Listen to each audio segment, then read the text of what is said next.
নমস্কার, আমি আচার্য পলাশ। মায়ানতন্ত্রের জগতে সবাইকে স্বাগত জানাই। গ্লোব টিভির পর্দায় সন্ধ্যা ৫টা ৫৫ ফোন ইন লাইভ অনুষ্ঠানে আপনাদের সামনে হাজির হয়ে গেছি। আজ লোকনাথ বাবা ব্রহ্মচারীর ২৯ নম্বর পর্বে।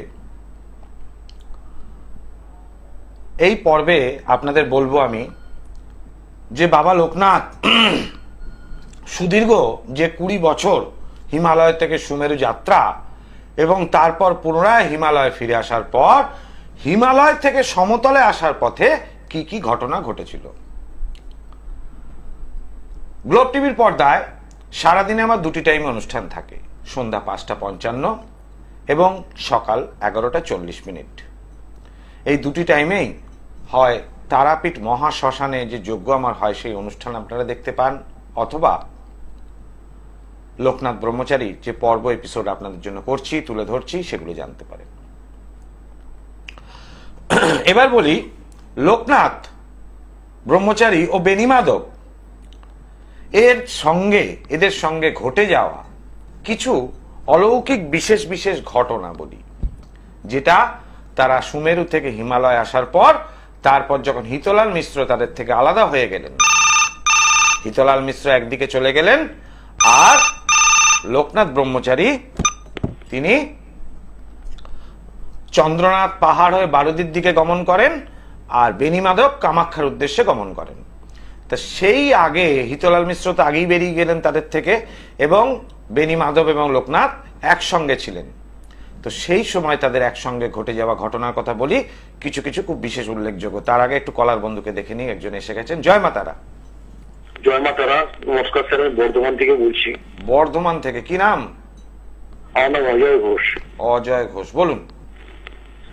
স্যার, সঠিক আমার তো ডেট অফ বার্থটা একদম জানা নেই স্যার। আমার আধার কার্ডে আর ডেট অফ বার্থটা তো বললে হবে না? না, ওখানে আধার কার্ডের ডেট অফ বার্থ দিয়ে কিছু হবে না, তবে আপনার হাত দেখে বিচার করতে পারলে তবে হয়। তবে এখন আপনি প্রশ্ন করুন, আপনি নাম বলুন আর বয়স বলুন, গোত্র বলুন। স্যার, আমার নাম অজয় ঘোষ, আমার বয়স ৩৩। আমার প্রশ্ন হলো বিয়ের জীবনটা নিয়ে। বৈবাহিক জীবন নিয়ে আপনার প্রশ্ন, তাই তো? বিয়ে আর ব্যবসাটা। বিয়ে আর ব্যবসা। আচ্ছা, বৈবাহিক জীবন অর্থাৎ আপনার বিয়ে যেটা হয়েছে সেটাতে আপনি সন্তুষ্ট নন, এটাই বলতে চাইছেন তো? না স্যার, এখনো বিয়ে হয়নি স্যার। এখনো বিয়ে হয়নি, মানে চেষ্টা করছেন? চেষ্টা করছি। আর ব্যবসা কি করছেন? ব্যবসা আমার একটা মুদির দোকান আছে। মুদিখানার দোকান? সেখানে স্টেশনারি কাম মুদিখানা না শুধু মুদিখানার দোকান? শুধু মুদিখানা। শুধু মুদিখানা। আচ্ছা, এইবার আপনার নামটা আরেকবার রিপিট করুন আমাকে। কি বললেন যেন? অনির্বাণ? না, অজয় ঘোষ। অজয় ঘোষ, বর্ধমান থেকে অজয় ঘোষ। গোত্র? গোত্র কি অজয় ঘোষ? গোত্র কি আপনার? আলেম্মান গোত্র। আলেম্মান গোত্র। বলতে এতক্ষণ সময় লাগে? ১ থেকে ১০৮-এর মধ্যে একটা সংখ্যা বলুন। ২৫। ২৫। প্রশ্ন বিয়ে নিয়ে? প্রশ্ন বিয়ে আর ব্যবসা, তাই তো? হ্যাঁ স্যার। বিয়ের যোগাযোগ আসবে, কোনো চিন্তা নেই। ব্যবসার জায়গাটা ঠিক হবে না, ব্যবসার জায়গা খুবই খারাপ, ভাগ্যস্থানটা ড্যামেজ হয়ে গেছে সম্পূর্ণরূপে, ব্যবসাটা খুব একটা ভালো চলবে না। তবে বিয়ের যোগাযোগ আসছে, আপনি চেষ্টা করুন, বিয়ে হয়ে যাবে, কোনো অসুবিধা নেই। শ্বশুর বাড়ি পাওয়া নিয়ে সমস্যা থাকবে। আপনার কি অল্পেতে ঠান্ডা লাগে? ঠান্ডা অল্প তো লাগে, খুব কম হয় ঠান্ডাটা। বিয়ের জায়গায় অসুবিধা খুব একটা দেখছি না, তবে ব্যবসার জায়গাটা ডিস্টার্বেন্স আছে। জয় মাতা। যাদের জন্ম তারিখ নেই তাদের এই হস্তরেখা দেখে বিচার করতে হয়। এই হস্তরেখা দেখুন, টিভির প্রোগ্রামে তো আমি হস্তরেখা দেখতে পাচ্ছি না, সুতরাং সংখ্যাতত্ত্ব বিচারে এবং তার সঙ্গে সঙ্গে যে গোত্র এবং নাম ভিত্তিক যে রাশি ভিত্তিক গণনা হয় সেইভাবে বিচার করলাম। আর যারা চেম্বারে আসেন কিন্তু ডেট অফ বার্থ নেই, তাদের জন্য কিন্তু আমি করতল মানে হাতে রেখা দেখে তখনই তার রাশিও নির্ধারণ করে দিই এবং তার যে সমস্যার প্রতিকার করি। জন্ম তারিখ নাই থাকতে পারে, ভুল দিয়ে কোনো লাভ নেই, কিন্তু সঠিক জন্ম তারিখে সঠিক প্রেডিকশন হবে, ভুল মানে বেঠিক জন্ম তারিখে বেঠিক প্রেডিকশন হবে। তার থেকে একদম এনার মতো পরিষ্কার বলে দেওয়া ভালো, আমার জন্ম তারিখ আধার কার্ড অনুযায়ী আছে, ডাইরেক্ট নেই। চেম্বারে আসলে তো কোনো কথাই নেই, কারণ আমি করতল দেখে বিচার করে নেবো, হস্তরেখা দেখে। এবার আসি যে পর্বে ছিলাম লোকনাথ বাবার। সমতল ভূমিতে অবতরণের পূর্বে লোকনাথ ও তার সঙ্গী বেণীমাধব চন্দ্রনাথ পাহাড়ে কিছুকাল অবস্থান করেছিলেন। এই চন্দ্রনাথ পাহাড় থেকে অর্থাৎ হিমালয় থেকে তো ইতলাল মিশ্র আলাদা হলেন, তারপর এনারা দুজন চন্দ্রনাথ পাহাড়ের দিকে অগ্রসর হলেন। চন্দ্রনাথ পাহাড় থেকে দুজন দুদিকে গেলেন, লোকনাথ বাবা গেলেন বারুদির দিকে এবং বেণীমাধব গেল কামাখ্যার দিকে। চন্দ্রনাথ পাহাড়ে একবার দাবানলের ফলে বিজয় কৃষ্ণ গোস্বামী ধ্যানমগ্ন অবস্থায় অচৈতন্য হয়ে পড়েন। যখন তারা উপস্থিত ছিলেন চন্দ্রনাথ পাহাড়ে, সেই সময় এক সময় দাবানল লাগে। এই দাবানল হচ্ছে পর্বত বা জঙ্গলে যখন দাবানল লাগে কি করে হয়, গাছে গাছে ঘষা লেগে অগ্নি উৎপন্ন হয় এবং গাছের পাতা এবং শুষ্ক কাঠ খুব সহজেই দাহ্য হয়, ফলে ধরে যায়। এর ফলে যে আগুনটা বিস্তারিতভাবে ছড়েছে, বর্তমানে দেখবেন আপনি খবরের কাগজ খুললে বা টিভিতে আমেরিকায় ক্যালিফোর্নিয়াতে কন্টিনিউ এই কিন্তু দাবানলের প্রকোপ এমন হয়েছে, প্রচুর মানুষ মারা গেছেন। সরকারি তরফ থেকে দমকল বাহিনীও কিন্তু সেটাকে ঠান্ডা করতে পারছে না, দাবানলকে নেভাতে পারছে না। তো দাবানলের প্রকোপ এরকমই হয়, কোনো কোনো জায়গায় কম হয়, কোনো কোনো জায়গায় খুব বেশি হয়। তাই চন্দ্রনাথ পাহাড়ে একবার দাবানলের ফলে বিজয় কৃষ্ণ গোস্বামী ধ্যানমগ্ন অবস্থায় অচৈতন্য হয়ে পড়েন। বিজয় কৃষ্ণ বাবু এমনই ধ্যানমগ্ন হয়েছিলেন, তার বাহ্যিক অবস্থা মানে আশেপাশে যে হিট হচ্ছে সেটা কিন্তু তিনি চোখ বন্ধ করে ধ্যান করছিলেন এবং সেই পরিস্থিতিতে তিনি জাজমেন্ট করতে পারেননি, যার ফলে তার বিপত্তি ঘটে। তিনি জপ করার সময় এবং ধ্যানমগ্ন হওয়ার সময় যে আগুনের হিটটা পাচ্ছেন, তাতে মনে করলেন যে দেবী হয়তো তাকে সেই শক্তি প্রদান করছেন বা সেই অগ্নির শক্তি প্রদান করছেন, কিন্তু আদৌ কিন্তু তাই নয়। চারিদিকের গাছগুলি জ্বলছে, এমতো অবস্থায় সেই অগ্নিবৃত্তকে ছেদ করে ভেতরে ঢোকা প্রায় অসম্ভব হয়ে পড়েছিল সাধারণ মানুষের ক্ষেত্রে। তারা দেখতে পাচ্ছে বিজয় কৃষ্ণ গোস্বামীর চারিদিকে গাছগুলো সব জ্বলছে এবং প্রত্যেকটা মানুষ যাকে বাঁচানোর চেষ্টা করছে, কিন্তু কেউ ভেতরে ঢুকতে পারছে না। আমি কলার বন্ধুকে দেখে নি। জয় মা তারা। জয় মা তারা। বলুন। আমি আমার ভাইয়ের বিষয়ে জানবো একটুখানি। আমার অজয় বাবু? না, আমার ভাইয়ের বিষয়ে জানবো আমি। আপনার নাম তো অজয়, তো একটু আগে ফোন করেছিলেন তো? না না, আমি করিনি ফোন। আচ্ছা, ভাইয়ের বিষয়ে জানবেন। ভাইয়ের নাম কি? সুনীল দাস। জন্ম তারিখ? 5 জানুয়ারি 1985। 1 জানুয়ারি 1985। টাইম? রাত্রি 7:30 হুগলি। জন্মস্থান? হুগলি বললেন তাই তো? ঠিক আছে। শনিবার জন্মবার? না স্যার, মঙ্গলবার হবে স্যার। দাঁড়ান, ডেটটা আরেকবার মিলি। 5 জানুয়ারি 1985? না না, 5 জানুয়ারি 1 জানুয়ারি। ও 1 জানুয়ারি।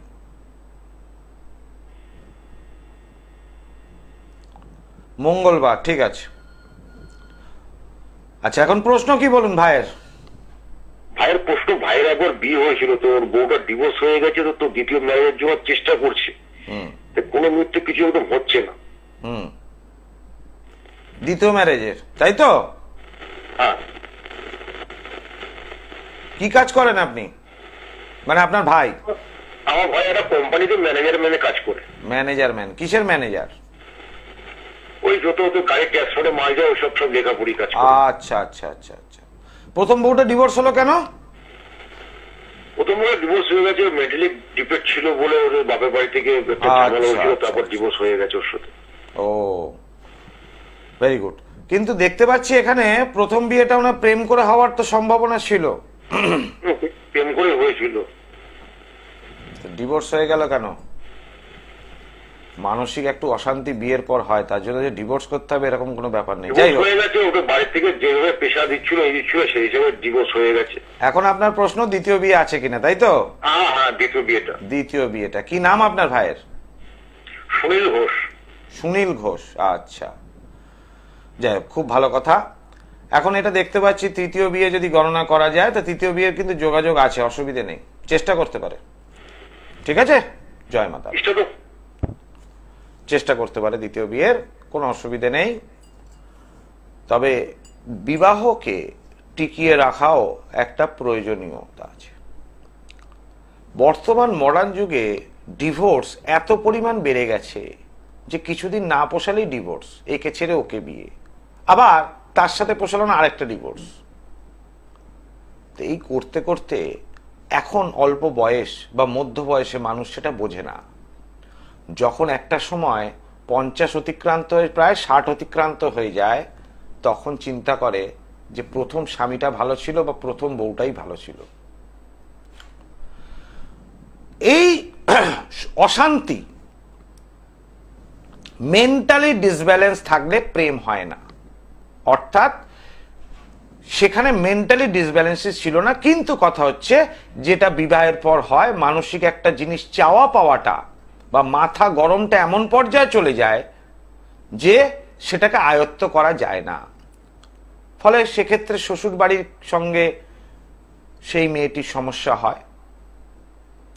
এই মতো ক্ষেত্রে সেই মেয়ে বা পুরুষ অর্থাৎ জাতক বা জাতিকার যদি কোনো রকম এই রকম ধরনের সমস্যা হয়, অর্থাৎ মাথা খুব গরম,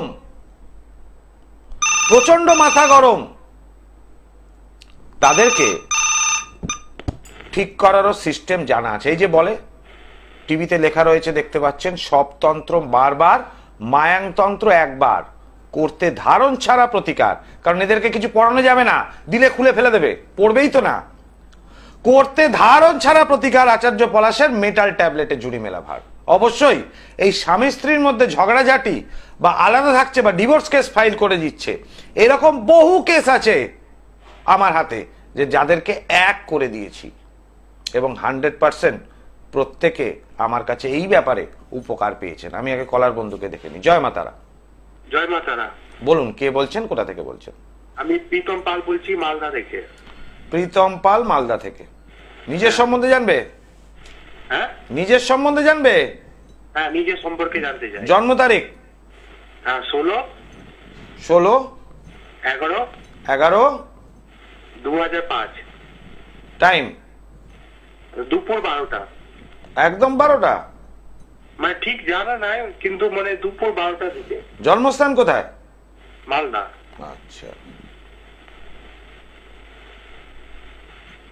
প্রীতম পাল, তাই তো?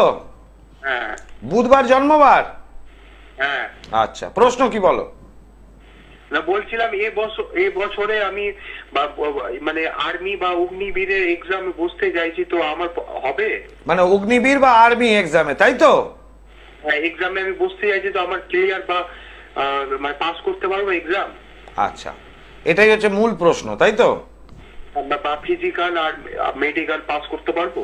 আচ্ছা, এখানে আমার বক্তব্য, আর্মি বা পুলিশের এই যে ডেট অফ বার্থ আমাকে দিলে বাবা, এটাতে আমি যেটা দেখতে পাচ্ছি, আর্মি, পুলিশ বা অগ্নিবীর এই রকম কোথাও পরীক্ষা না দেওয়াটাই ভালো। তোমার খুব রাগ জেদ প্রচন্ড, তো প্রচন্ড রাগ, তাই না? হ্যাঁ। হ্যাঁ। এত রাগ হলে, আর্মি হলে তো যখন তখন গুলি করে দেবে লোককে, মুশকিল হয়ে যাবে। এখানে তোমার চাকরিটা এই লাইনে খুব একটা ভালো সাকসেস পাবে না। এই চাকরির থেকে ব্যবসার লাইনটা ভালো হবে। কিসের ব্যবসা করলে ভালো হবে? তার জন্য তো আর একটু সময় লাগবে বাবা, টিভির সংক্ষিপ্ত অনুষ্ঠানে হয় না, তোমাকে মালদা থেকে আসতে হবে কলকাতায়, কেমন? একটু বলে দিতে ভালো হতো। টাইম লাগবে তো, এত তো টাইম আমি একজনকে দিতে পারবো না টিভির অনুষ্ঠানে। জয় মা তারা। এত টাইম একজনকে দেওয়া যাবে না। কিসের ব্যবসা ভালো হবে সেটা বলা মুশকিল, তার জন্য সময় দিতে হবে। কেন? লগ্নপতির সাথে সপ্তমপতি, দশমপতি, একাদশপতি কোথায় কোথায় যুক্ত আছে, সেই ঘরে ভাবাস্ত গ্রহ কি আছে, আর সেই ঘরে ভাবদৃষ্ট গ্রহ কি আছে, কোন কোন গ্রহ সেই ঘরগুলোকে দৃষ্টি দিচ্ছে, লগ্নপতি, সপ্তমপতি, দশমপতি, একাদশপতি, সর্বোপরি দ্বিতীয়পতির কানেকশন তার সঙ্গে আছে কিনা। ব্যবসা মানে ইনভেস্টমেন্ট, দ্বাদশপতি বা দ্বাদশ ভাবটার কিরকম অবস্থা, সেটা কোন রকম ভাবে রাহুযুক্ত হয়নি তো। রাহুযুক্ত হলে কি হবে? ব্যবসা করতে গিয়ে লোকে চাইলেই টাকা দিয়ে দেবে, নিয়ে নেয়, ভাই নিয়ে নে, সৎ দেখাবে, পরে যাকে টাকা দিলে সে একটা হাম্পু ঢুকিয়ে ছেড়ে দেবে, তখন বলবে না দিলেই ভালো হতো, মানে ঠেকতে ঠেকতে শিখবে। এই জন্য কোন ব্যবসা হবে এটা বলে দিলাম, আর সেই ব্যবসায় 2-3 লাখ টাকা 5 লাখ টাকা ইনভেস্ট করলে আমার টিভি অনুষ্ঠান দেখে আর বলবে যে লস করে গেলাম জ্যোতিষীর প্রেডিকশনে, এটি হবে না। কবে চাকরি পেতে পারো এটা দশা দেখে বলে দিলাম, 1 মিনিটেরও কাজ না। চাকরি না পেলে তো লস হয় না মানুষের, আবার পরীক্ষা দেবে। সরকারি চাকরির জন্য বারবার চেষ্টা করে যাচ্ছ, প্রাইভেটের জন্য কেউ চিন্তা করে না। কেন? তার কারণ কোয়ালিটির ওপর ডিপেন্ড করে। প্রাইভেটের স্যালারি বেশি, কিন্তু লোকে যেতে চায় না কেন? সরকারির দিকে ছোটে, সিকিউরড। সরকারি তো এখন চাপে, চাকরি কোথায় আছে?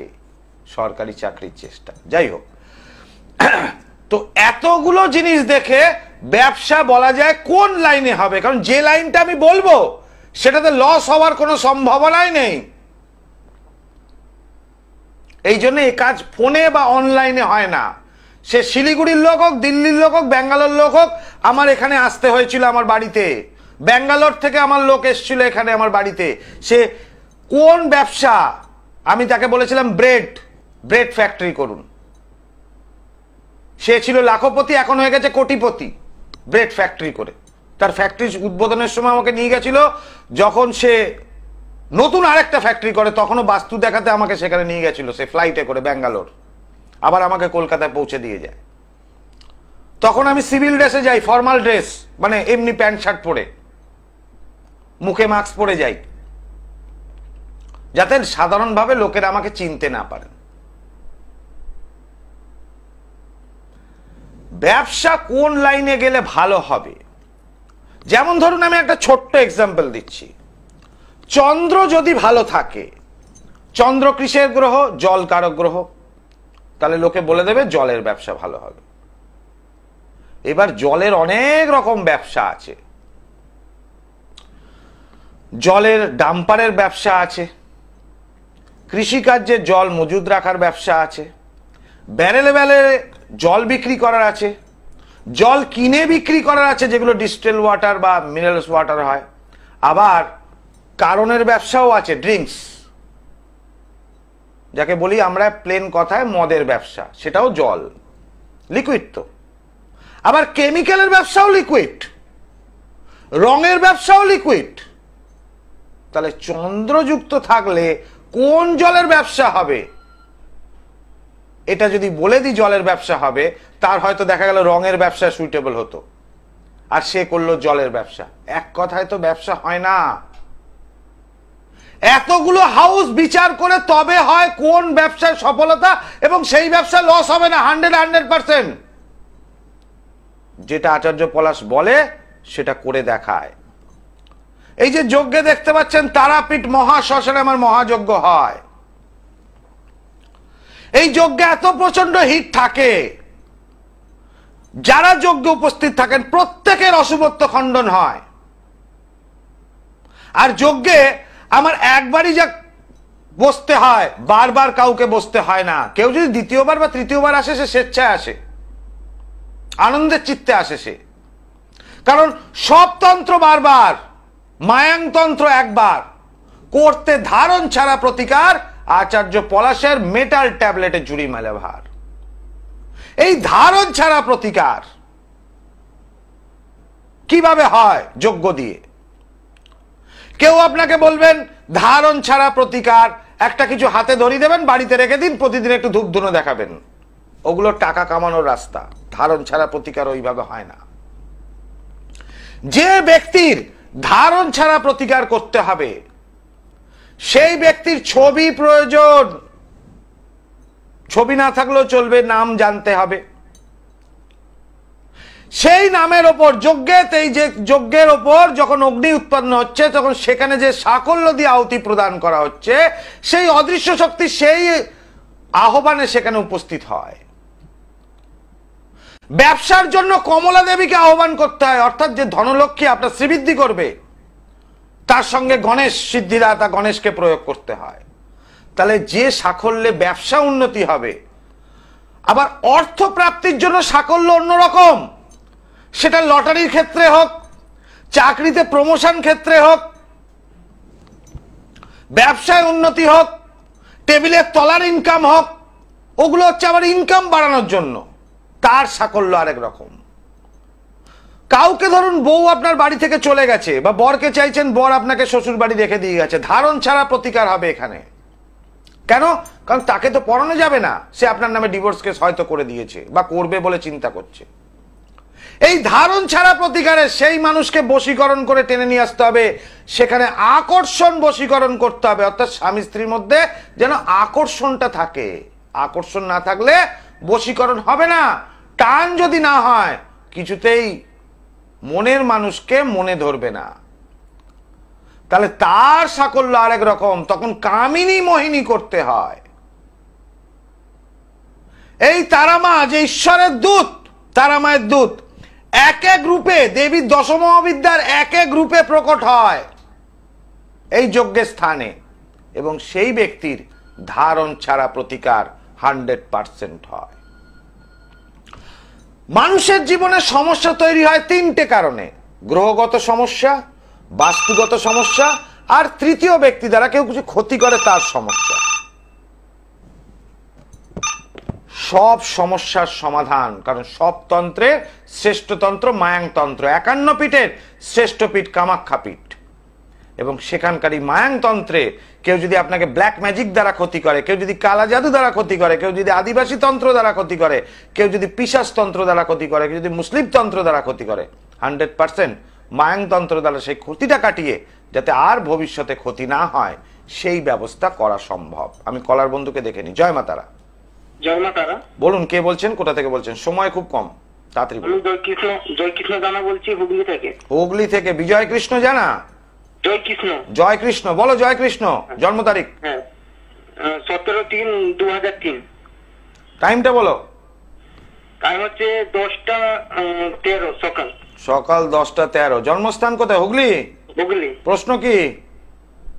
প্রশ্ন বলতে আমার শরীর স্বাস্থ্যটা খুব ভালো যাচ্ছে না, আর মানে অশান্তি চলছে পরিবারের সঙ্গে, মানে মিলেমিশে চলতে পারছি না। মানে পরিবার মানে কি বউ না ফ্যামিলির লোক? ফ্যামিলির লোকের সঙ্গে। আচ্ছা, বিয়ে হয়েছে তোমার? না না, বিয়ে হয়নি। বিয়ে হয়নি। কি বার জন্মবার? শুক্রবার না সোমবার? সোমবার ছিল। সোমবার, ঠিক আছে, গুড। তোমার তো একটু মাথা গরম, জেদি তো তুমি খুব। গরম তো আছে। হ্যাঁ, এই জন্যই তো ঝগড়া লাগছে। আর পরিবারের সাথে ঝগড়া হয়ে গেছে বাবা, তোমার টাকা পয়সাও তো সমস্যা হয়, টাকা পয়সাও তো বেরিয়ে যাচ্ছে, যাচ্ছে না? হ্যাঁ, অবশ্যই যাচ্ছে। সমস্যা আছে তো এখানে, গ্রহগত প্রচুর সমস্যা আছে। বিয়ে হয়েছে? না, বিয়ে হয়নি, চেষ্টা চলছে, এই বছর মনে হয় হয়ে যাবে। হয়ে যাবে আশা করছো। মাঙ্গলিক দোষ আছে জানো এটা? সপ্তম ভাবে কেতু অবস্থান করে রয়েছে।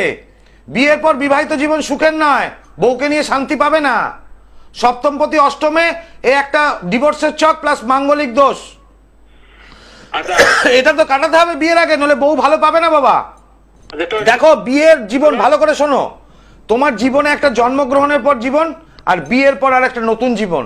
তাহলে আরেকটা জীবনে গিয়ে যদি অশান্তি হয় সংসারে, একে অশান্তি, তার উপর যদি আরো অশান্তি হয়, তাহলে কি ভালো লাগবে? না না না। তবে এর জন্য বাবা একটু যোগাযোগ করতে হবে। হুগলি থেকে আমার হাওড়া কাছাকাছি আছে, সময় খুব নেই, তুমি চেম্বারে এসে কথা বলো। জয় মাতা। দর্শক বন্ধু, প্রত্যেকটা ব্যক্তিকে সহযোগিতা করি আমি। যারা চেম্বারে আসেন তারা প্রত্যেকেই জানেন যে আমি কাউকে খালি হাতে ফেরাই না, আর টাকা পয়সা নিই না, আমার ফিজ আমি নেব, কিন্তু মানুষকে উপকার আমি দিই। কারণ এই সাধকদের বাণী আপনাদের সামনে তুলে ধরছি, তার 80% গুণাগুণ আমার মধ্যে থাকতে হবে। আমি কোনোদিন বলি না হাতে কিছু কবজ-তাবিজ ধরিয়ে পয়সা নিই না কারুর কাছ থেকে, কারণ প্রত্যেকটা মানুষ জর্জরিত সমস্যায়। মানুষের বিশ্বাস, পরম বিশ্বাস, কারণ যে গুরু বলে আমাকে মনে করে আমার কাছে আসবে, সে মানুষকে আমি ঠকাই না। কারণ যারা চেম্বার এসছেন প্রত্যেকেই জানেন, প্রত্যেককেই আমি খালি হাতে ফেরাইনি, কিছু না কিছু হাতে দিয়েছি, এবং তারা উপকার পেয়েছেন। বাস্তবিকতাতে সেই জিনিস দেওয়ার পর একটা রাশিভিত্তিক টোটকা তাদেরকে আমি দিয়ে থাকি, যেটা তার রাশির জন্য প্রযোজ্য, এবং প্রত্যেকটা মানুষ আমার কাছে এসে উপকার পেয়েছেন। এবার কেউ উপকার পেয়েছেন 7 দিনে, কেউ পেয়েছেন 15 দিনে, কেউ পেয়েছেন 21 দিনে, কেউ পেয়েছেন 1 মাসে, কিন্তু প্রত্যেকটা মানুষ আমার কাছে এসে উপকার পেয়েছেন। একজনও বলতে পারবেন না আমার কাছে উপকার পাননি। আমার নিজস্ব বাসগৃহ উত্তর কলকাতার শ্যামবাজার, কলকাতা স্টেশন, আরজিকর হসপিটালের কাছে, সেখানে আমার যোগ্য হয়। আর ওখানে চেম্বার তো রয়েছে, মন্দির রয়েছে, আর তারাপীঠ মহাশ্মশানে যোগ্য হয়, সেখানে তো আমার চেম্বার। এছাড়া থাকে ব্যারাকপুর, হাওড়া ময়দান এবং গড়িয়াহাট। দুটি বুকিং নাম্বার 9836955394 এবং 9836396305। তো বিজয় কৃষ্ণ গোস্বামী সেই চন্দ্রনাথ পাহাড়ে কি হলো আগামী দিন পর্বে আসবো। আজকের মতো এখানে বিদায় নিচ্ছি। ওম সর্বমঙ্গল মঙ্গলে শিবে সর্বার্থ সাধিকে শরণ্যে ত্রম্বকে গৌরী নারায়ণী নমস্তুতে।